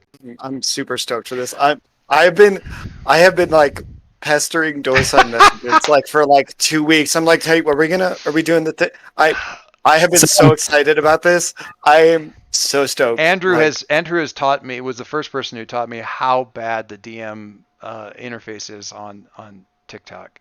Because it's so bad. all I ever use it for is sending links to videos over to my daughter, pretty much. And then I had to type in it, and I'm like, oh, this is the worst. This is literally a nightmare. I've had less frustrating dreams. I've had less frustrating nightmares. Yeah. Let's be real. So I'm just gonna grab. Oh, are you gonna be that? You gonna do me like that? All right. So Frank, I'm just dropping your backstory questions into your backstory box on your character sheet, just for the sake of you not having to copy them, because that's awesome. That Thank seems you. like a Thank you. pain in the neck. Why is this messing with stuff? Why is what now? Oh, I'm talking to myself. I do that sometimes. I'm sorry. Okay. Like I'll literally just say an entire thought and sentence, and you guys will be like, "What? What?" Yes. That's how my brain works. Sorry. Since we haven't had a chance to talk about, I'm going to finish that sentence here. Just give me a second. Since we haven't had a chance to like sort of, I'm going to probably have Mo start with your character in terms of just the backstory questions. So, because right now we know Nova, and I want to know more. So I want to make sure that we have that, because that'll help us with the answering relationship questions and stuff like that. Oh, I'm just trying to busy import things over right now, so I'm like, what? Oh, actually got to focus on my character design. Hold on. One sec. I know this is how I distract you from like having to deal with the annoying interface. Is like you have to do character stuff. All right. So backstory. When did you first use your powers? So I think the first time, I have not picked a name yet. I love the Nova. I love the Nova questions so much. Yeah, I think it was by accident. She was starting to become a teenager. I'm going to use she, her pronoun. Okay, cool. And I think it was when she was starting to become, preteen, going through puberty, trying to act out, and she got in an argument with her parents. And as she went to slam the door, as she stormed into her bedroom, I think maybe all the plates flew out of the cupboard by accident. Okay. So I'm going telekinesis and telepathy for my powers. Yeah. There's nothing like a telepath totally losing control of their powers. Yeah. I just want you all to remember that, because that'll mess some people up. Nothing like a telepath losing control of their powers. Everybody gets to come along on that roller coaster ride. Like in Logan, when they like talk about how Professor X like accidentally killed all the X-Men because he had dementia. Oh yeah. Like that's a real, like, I would be so terrified for that. Right. Oh my god, I never thought of that. Holy shit. That thing, the thing where the Nova lost control of her Yeah. powers, and that was a Take a Powerful Blow, where she lost control of her powers in a terrible way and melted Belize. The Outsider had telepathy and telekinesis and made everybody in like a 30-mile radius forget, and nobody talks about that. And Um, everybody kind of tries to forget that she did it because it's terrifying that she was able Yeah, to. that's a scary thought. Nobody nearby knows why it happened. Like, it's just this whole area that's just a crater. Just happened. It's just this thing. Oh, So Ooh. what was the next thing? Okay. So So pulled the the next pulled thing- the powers off. Yeah. So who was the first person you accidentally hurt with your powers? So I think with her, I'm gonna say because she did start learning her powers in high school, or at least in junior high. Yeah. I think it would probably be freshman year of high school. Her best friend. She found out that the boy she really liked didn't like her back, and he was kind of just like leading her on for the attention. And whenever she told her best friend, it just broke her heart because teenage stuff. Like, For sure. yeah. The next question is, I'll try to remember these and type them out. Who else on the team helps you control your powers? If you want to wait on that until you get a better picture of everybody, that's Yeah. fine. I want to do that. Why do you continue to use your powers? Unfortunately, they're there. I can't stop it. It's kind of second nature now. Like, I go to make coffee in the mornings or something, and like It's like using your hands almost. yeah, it's like it's going to be like a third limb in a way. Love it. Sometimes I try to block out the mental stuff just because I don't want to be. Well, you get tired one day, like you go to the coffee shop and you haven't had coffee yet, and your brain just hears things because you haven't prepared yourself to mentally block it out. What's the telekinetic version of absent-mindedly bouncing your knee in a way where the table kind of shakes? And people are like, "What are you doing?" But Oh my god! Imagine being an ADHD telepath. No, no, Gee. no. I am. yes. I'm an ADHD person now, and I can barely Right, same. read my own thoughts. I Right. don't need somebody else's intruding in here and going, "Hey, so That you know sounds how you're hellish. thinking Hey, about listen. squirrels? You know how you're thinking about squirrels? Now Now- everybody's thinking about squirrels. Exactly." Oh boy. Oh, okay, I've had this legitimate thought one day in the middle of work. I'm like putting together computers, and I have this thought, and I stop, and I was like, what would happen if I gave a bunch of squirrels training, put a giant vat of like cooled melted butter, and then they all got gold medals for their diving capabilities? And I said this out loud, and one of my coworkers walked out of the room. They were like, I'm not dealing with this today, and just left. And I was like, I'm a 35-year-old man. I do not need to be having these thoughts. It's funny because sometimes I'll just like check out in the middle of a task and like leave it halfway done. And my wife is so nice. Instead of being like, "Why did you do this, stupid?" she'll be like, "Sean, I want you to walk me through what your thought process was when you did this." And that's like her nice way of being like, "You done goofed." Oh, that's awesome. I Sorry, I love don't the know idea if of being ADHD telekinetic, though, because when I couldn't find my keys, I could just will them into my hand. Well, Right. see, but they wouldn't be the right keys. They Fly would through just be, three It'd be the- walls, it'd be but they like- would be one individual key at a time from nowhere you like just Oh. random. I- Okay, I'm so sorry, Mo. I sidetracked our whole It's conversation. okay.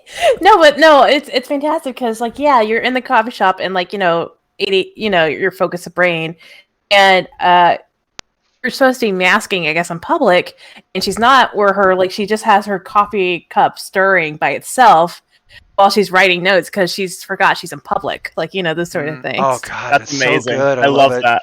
I love it. My wife can always. And someone walks by and they're like, "What?" And she's like, "Oh shit!"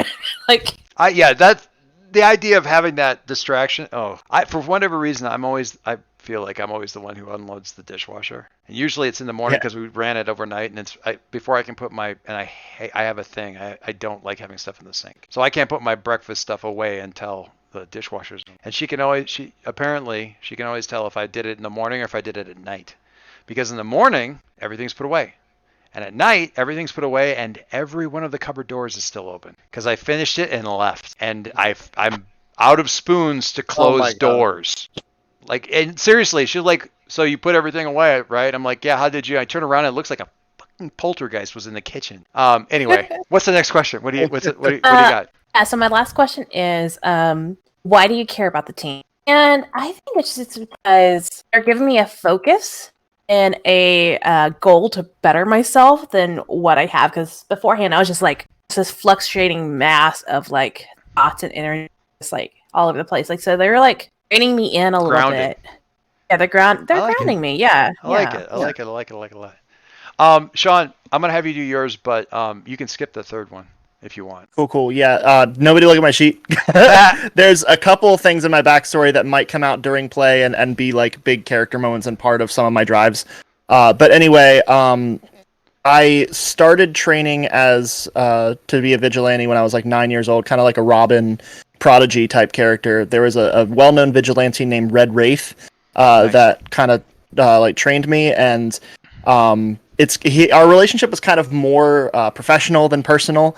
Like he kind of trained me because it was his job, but in one of his outings, his nemesis Voidwalker killed him, and then everyone was like, okay, the city is left without a hero, because I think I left Halasan to do this. And so I was like, well, time for me to step up, and I kind of did the Robin thing where I like built my first suit was something I fashioned together from old pieces of Red Wraith's suit, and then I went out and I beat Voidwalker because I'm awesome. And yeah, and then the rest of that is why. So as far as why I became a hero, that's something that might be revealed later. But Red Wraith was, like I said, a great mentor, but always felt more professional than personal. And after I became Birthright, I ended up joining the team, and you guys seem to care about each other a lot, and I'm not really sure yet how to open up about my feelings and my past, but part of me also kind of feels like I want to belong to something, and I'm just kind of trying to figure out how to do that, because I never really learned how to process my emotions properly, and that's why I kind of like veil it with sarcasm and stuff. Cool. So. Andrew, hit yours. Okay, so most of these are not going to make sense to anybody until I talk to Doyce a little bit about this. That's okay. So, when did you first learn of your doom? It was actually on my 17th birthday when their father told me when he died in the car because of me. All right, we'll talk about the Sanctuary and the Nemesis things. We'll get there. I just put TBA because I was like, we'll figure it out. Yeah. Right. Who outside of the team is crucial to defeating your nemesis? This is also kind of a TBA, but the idea is it's going to be my Sanctuary. And I'll explain that to you in a second, Okay. Doyce. Sure. And why does the team matter to you? Because I only grew up with family. Nobody had ever shown me compassion or caring. They were just neutral to me until he met the team when his father died. They were the first ones to show just genuine human decency, not even necessarily like, oh, we care about you. We're just like, no, your dad died. Like, we're going to be compassionate. And he's never had that. So now he has developed an unhealthy attachment to everybody in the team, to the point of it, an overly protective older brother. Fantastic. Like it's very much like a, if somebody were to talk to them the wrong way, he's like, don't do it. I always kind of I laugh. will literally unleash hell on you. I always kind of laugh when people say stuff like, I love Monster Hearts because Monster Hearts, you get such broken, teenagers. And I'm like, have you played Masks? I'm not saying Monster Heart doesn't do it, but it ain't the only one that does it. Monster Hearts is one of my favorite games. I love it. I bring in drama. I love it. Yeah. I love it, but you can definitely get to broken. There are many paths to broken. Yeah. And some of them. This is also, I'm excited though. I'm excited for this just because I'm excited to be the overprotected person. That's cool. Let me just check and see. Frank, were you able to work on the backstory questions, or do you want it? We can just walk through them and you can talk about them. Yeah, let's walk and talk. Okay, so first question here: who took you from the Earth when you were younger? Ooh, that's a good question. If you want to loop back, we can figure that out later. Yeah, loop back to me. Let me. Yeah, because these are the kind of things that percolate through my brain and will sort of develop en masse as I look at all of them. So yeah, let me work on the side for a bit. We'll come back to this one. I'm just going to take a look at the backstory stuff. It's on your character sheet on the second tab, under character sheet, and then the little second tab at the top. There's three little mini buttons, and there's a backstory thing with these 5 questions. Who took you from Earth? Bio and info, character sheet, real name. Under character sheet, there's like 3 little square or rectangles. Click on the middle one. So it's the yellow one, and then you'll see like backstory, first meeting, relationships. Do you see that stuff? I think because I'm on an ancient Samsung Galaxy. Wait, yellow. I see yellow. Clicking yellow. Click on the gray box. Turn the second gray box yellow by clicking. Does that make sense? I hope that makes sense. Yeah, I'm sort of just seeing look, race type age. That's on the side. Yeah. That thing is. You might need to scroll down. It might be displaying funny. Yeah, it is absolutely displaying funny because I have a 2mm wide, 3cm long box that I can see one letter out from each thing. That's no good. Yeah, this is bad. All right, now Okay. You want us to let copy me the figure this questions to the general chat so you can actually see them? out. Discord. Is it the same stuff as the things that need to be filled in the playbook? Because I was just going to print that or look at that. If you're looking at the playbook, there's a section right underneath conditions. There's backstory. Yep. And that's what we're looking at. Is those actually that's the whole section we're caring about right now is backstory. When your team first came together, relationships and influence. Sweet. Carry on. I'll be with you in a moment. Cool. Do we want to decide what big kaiju threat we first all fought together? But give me just a second on that because I want to think about that for just a second. There's an order to how we answer those questions. Cool. Think about this for a little bit. We can probably do that next. I think that'll probably be fine. So there's a I can't remember who originally did this, but there was a long ago I encoded sort of like the order to ask the background questions because some of them make more sense to happen at the beginning because they sort of frame stuff up. The bull says, hey, when we first met, we fought somebody. Who was it? And that really helps to know before you answer the other questions. Yeah. For example, which I think means we're probably going to have to go back to Frank here pretty soon, but I'm going to flip around to that sheet if I can get into that sheet. Maybe do we all want to drop when our team first came together questions are in the Discord chat, and then you can kind of pick the order from there? Oh, I know what they are. I've got them in a fun little thing here. There's one of the little forum things are when our also a side thing is I know that you said that like nobody starts with influence, but part of my playbook is that I give influence over myself to 3 of my teammates. Which is so I guess everybody's so everybody starts with influence over me. Yeah, no, the influence thing. I'm just a big old people pleaser. Yeah, the influence thing is the restrictions on influence is Frank's character. Gotcha. Yours is different than everybody else here. All right, so let's talk a little bit about now, Frank. I'm going to loop you right back in here because there is a question you need to answer. I'm with you. So when our team first met. In that first thing. And I can't remember if Andrew said something like this is going to be where my dad dies thing or not, or if it was some other bit. But when our team first met, we had to deal with a danger that I had met while traveling the Farscapes. What was it and how did we send it away? So the first time the team is really like, before you even really, I'll say this as a preface. If you decided like, oh yeah, we knew each other. We knew each other since middle school. But as a team, as a group, the first time that we were all acting together, this happened. We had to deal with the danger that I met while traveling the Farscapes. What was it and how did we send it away? This one you don't get to delay on because we need it for all the rest of the questions. My go-to is flying monkeys from Oz. Love it. Flying space monkeys? Well, sorry, Wizard of Oz flying monkeys. I mean, sure, they could be in space. I'm not going to limit Take their them in potential. space. I mean, I'm down for space monkeys. Flying space monkey. Yeah, That sounds rad. Some kind of like minions of some like Shatari monkeys. Yeah, Shatari, like some kind of minions that get sent for stuff. All I could think of was in the Invincible show. You know, the guys who could come through the temporal like portals. Yeah. That's what I was thinking. Like that. Like they change every time the monkeys come in. Like.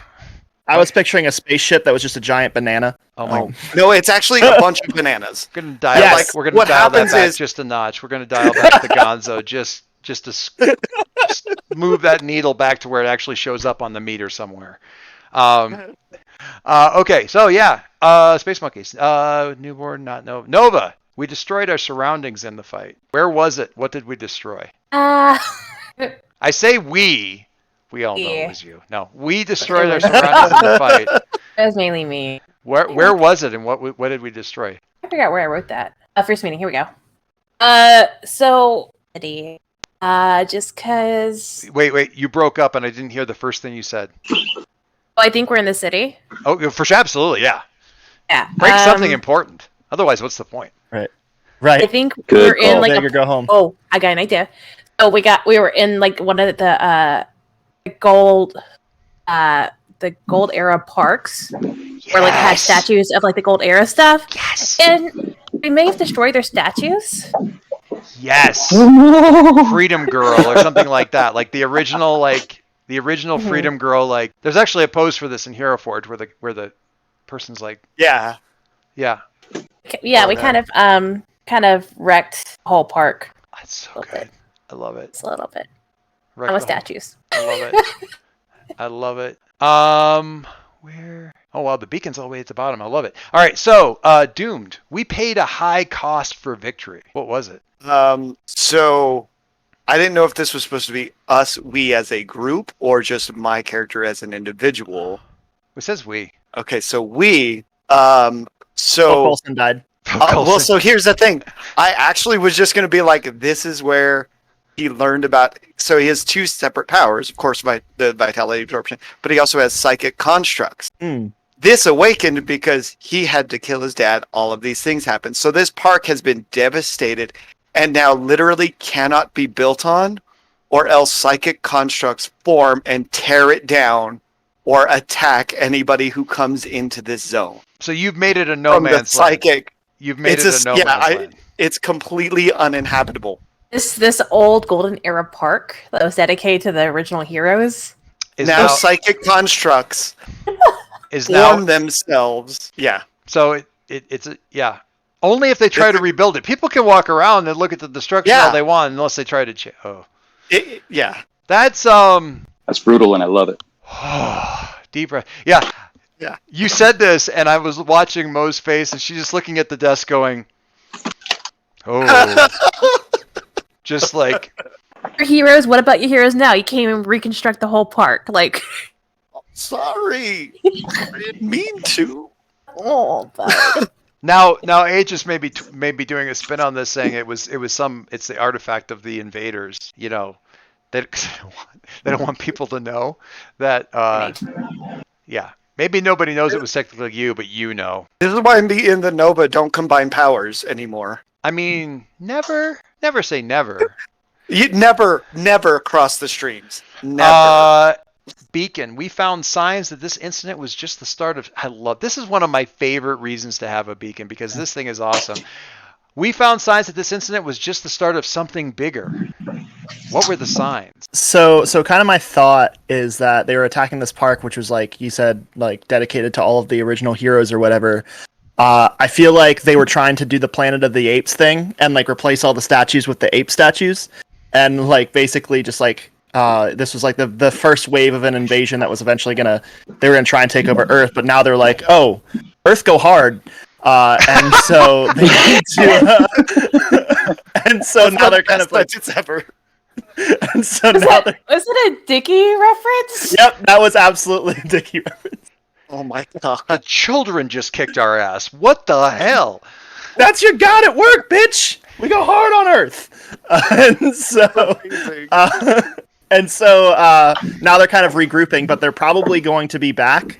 And also, like, they probably left behind some of their technology that's kind of like a calling, like a beacon to, like, for the bigger army to find Earth, and also maybe is affecting this kind of no man's land, and is part of like the calamity there. This is probably kind of the stuff the Nomad is like. You don't understand. They're like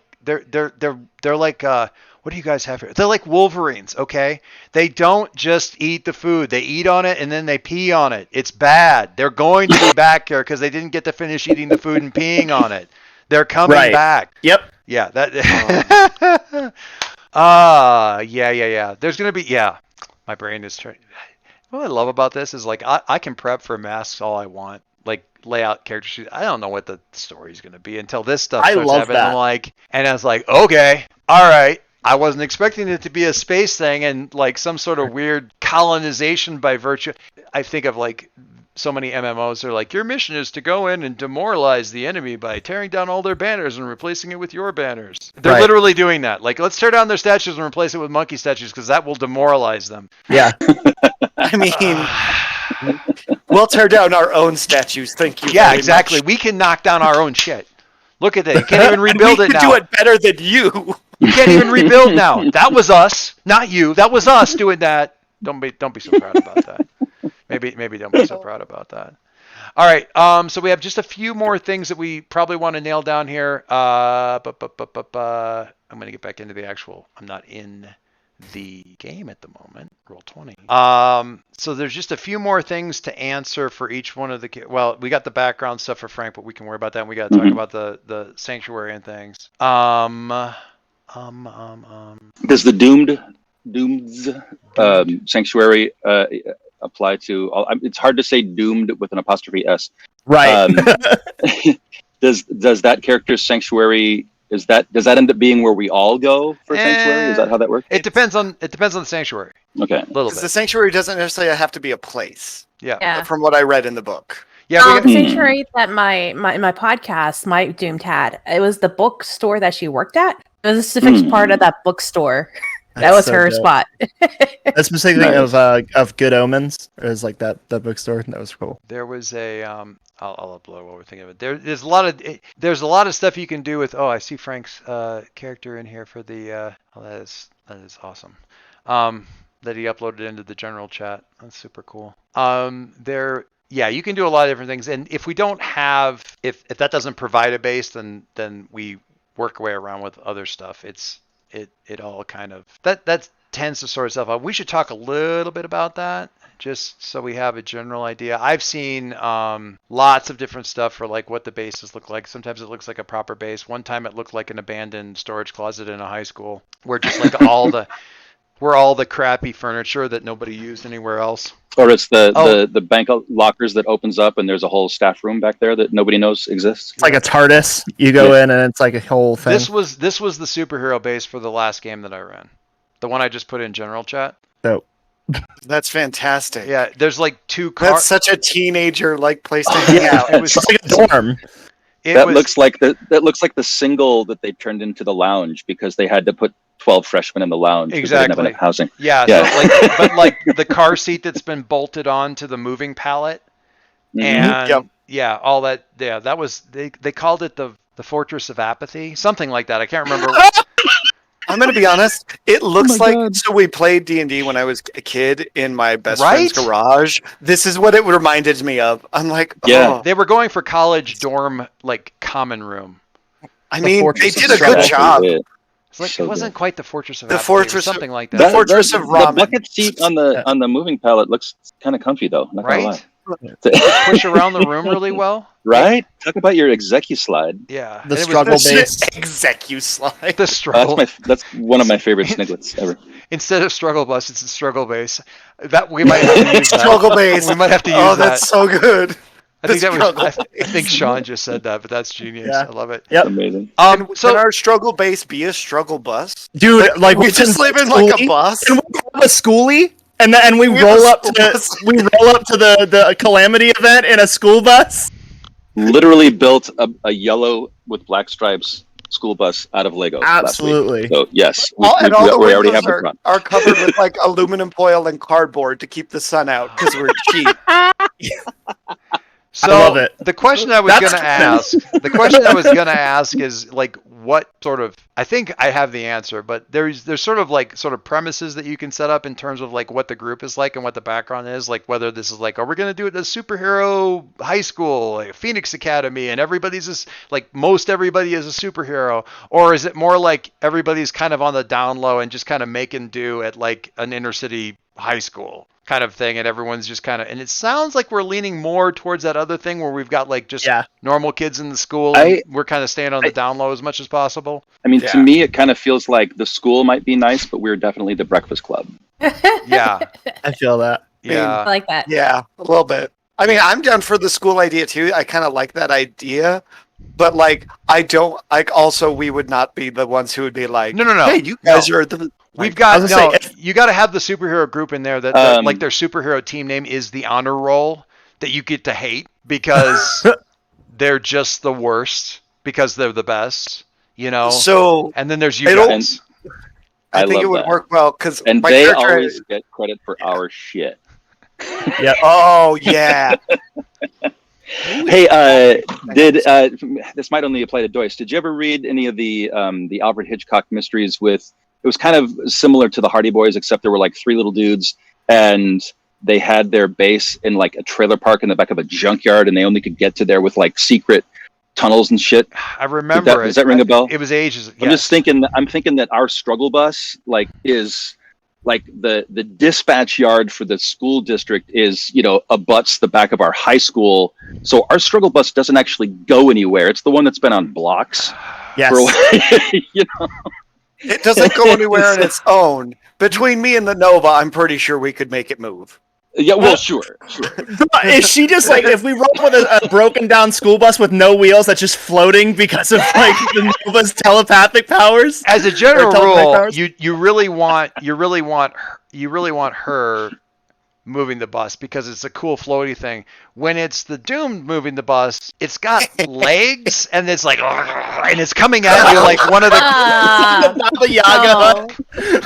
I mean, maybe You know, we do need that. You've seen You the know thing Instead of where chicken the legs, it's just lizard legs. You Like know the the thing leather where, is, like, out. Supposed to see who drives the bus every time. Like and the that horror just movies depends where on how the- we roll up. It's literally we fight to sit in the driver's seat. Like every time, whoever sits in the driver's seat gets to move the bus. it doesn't fly, Yeah. it like crawls up the side of Billy. But yeah, it's you know the horror movies where somebody gets possessed and then they don't know how to walk, so they put themselves over backwards. The head turns around and they're just kind of crawling along the wall, along the floor. That's how the Love bus looks that. like. When, Literally, what it's gonna be, it's just gonna be a young girl doing the back bridge like crawl with the saddle on her stomach that holds the. I feel like when the Doomed is using his powers, like the front of the grill, it looks like a Cars car, like from the movie Cars, where like it's got eyes and a mouth, but it's like this demented grin and like these like evil looking eyes. Sometimes It's, like, the news, terrifying. sometimes the news is talking about your group and they're like, "Hey, look at this," and they show up and it's like, it's like they showed up for one of the things.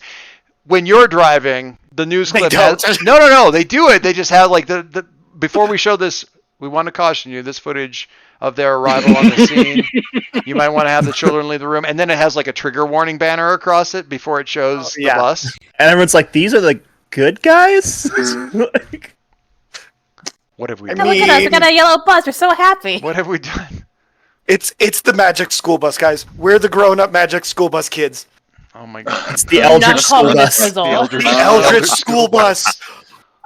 I'm gonna like. That's my goal every time. I'm gonna fight the Nova for driving rights every single Oh time. my We're god! gonna paper rock scissors. This is the most fun I've had before a game even started. Right? Yeah, we're paper I'm rock loving it. scissoring every time. All right. I don't think we have some stuff to answer about the Doom Sanctuary and stuff like that. We can worry about that offline. I want to be cognizant of everybody's time, and I know Mo, you've got a game to run, so Same. I've got about 40 minutes. you got Oh. 40. Yeah, but I want to give you time. And Sean, you got something else too. You got a thing to run too.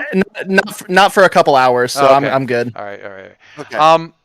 I'm gonna stop recording while we figure out logistics and next times and stuff like that, and also talk about the fact that I'm recording.